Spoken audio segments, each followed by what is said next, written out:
Hi, I'm Jeff Sachs, Director of the Earth Institute at Columbia University and Special Advisor to UN Secretary General Ban Ki-moon.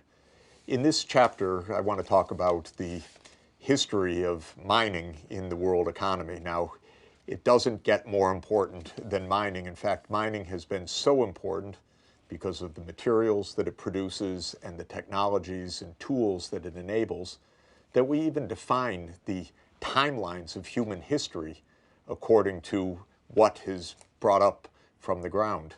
Of course, in the ancient past of our species, before agriculture began, we have the so-called Paleolithic or Old Stone Age era. So stone was the main mining object and quarrying object. After the end of the last ice age and at the beginning of agriculture about 10,000 years ago, we had the Neolithic era, the new Stone Age era.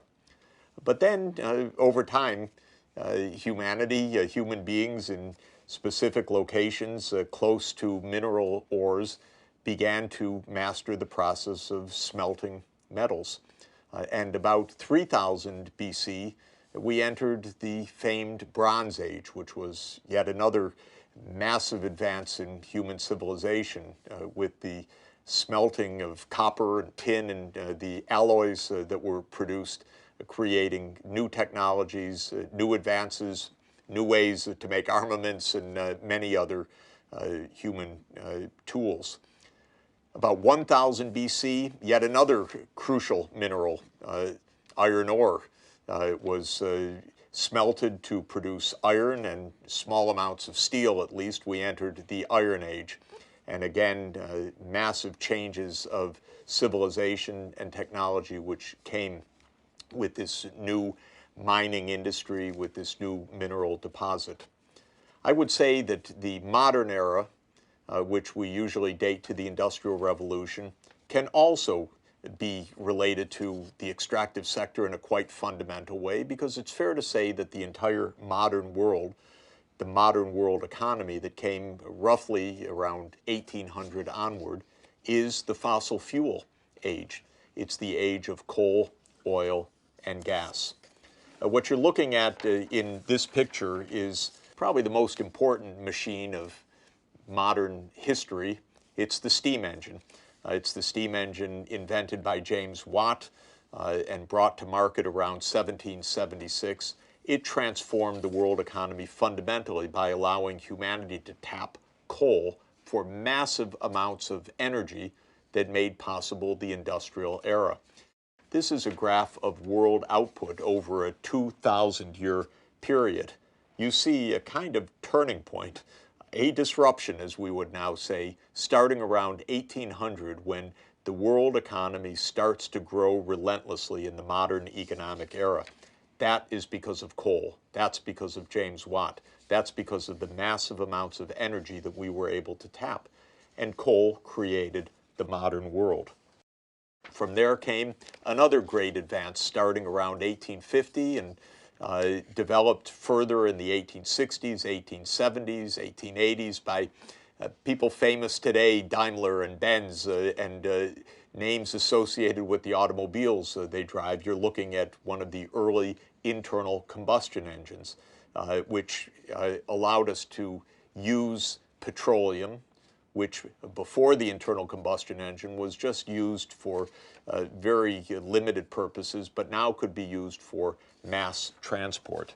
Here you're looking at a third major breakthrough, the gas turbine, which enabled the use of natural gas to create massive amounts of power, power to generate electricity, power to move giant ocean freight, power to power today's jet airlines.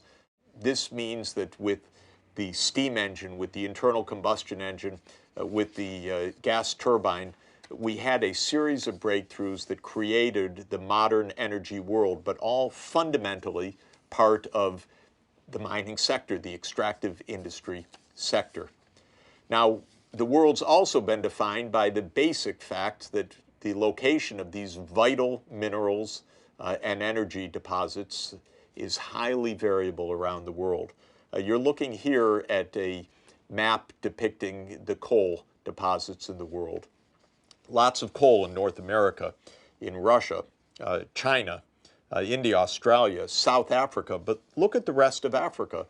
Almost devoid of coal, almost impossible for Africa to industrialize in the 19th century until very, very recently. A lot of South America with very, very limited coal deposits. In the next picture, you're looking at oil reserves, where they're located. Of course, the Middle East is the center of about 70% of the proven reserves of oil around the world. Again, much of Africa devoid of oil.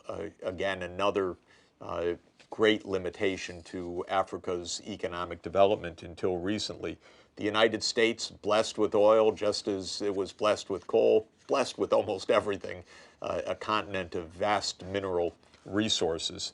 The next map shows you where natural gas is produced, again, in parts of Russia, the former Soviet Union, the Middle East, the United States, of course.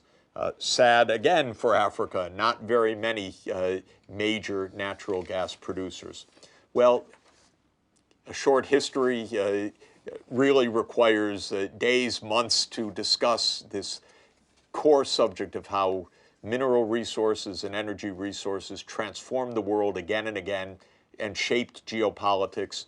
Where there's been oil, coal, gas, there's been a competition that's intense. We're going to talk about that in another chapter.